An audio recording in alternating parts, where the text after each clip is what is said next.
Hi guys. So, kakagising ko lang. Ang hair. Grabe. Lagi na lang magulong buhok. Hindi ko makita yung suklay ko. Anyways. Nabalitaan niyo ba yung kay Eman at Chenza, guys? Kawawa naman. I mean, hindi na like, yung family of course. Hindi ko in-expect. Kasi sobrang, sobrang, alam mo, masaya siya sa video, ganun. Tapos makikita ko, deads na siya,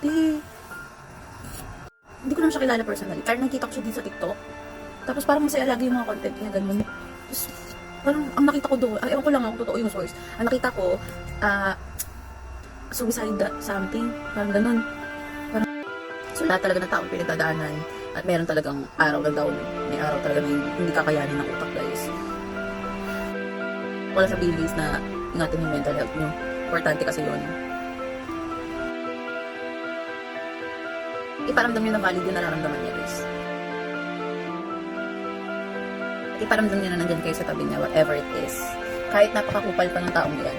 Kasi, ang pinaka tumatagal daw, parang ganun, kasi habang buhay daw yung regrets. So, kapag may bet kang gawin, may bet kang sabihan ng kailangan mo, sabihin mo, paramdam mo mahal mo sila, ganun. Diba? You can see vibes.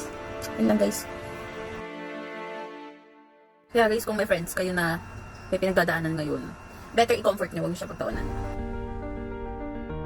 And kay Eman, sana, kung nasan ka man, sana happy ka na dyan, and sana makapagpahinga. And condolence po dun sa family ni Eman. Ito kilala personally, kaya nakita ko siya din sa TikTok. Tapos parang masaya lagi yung mga content niya.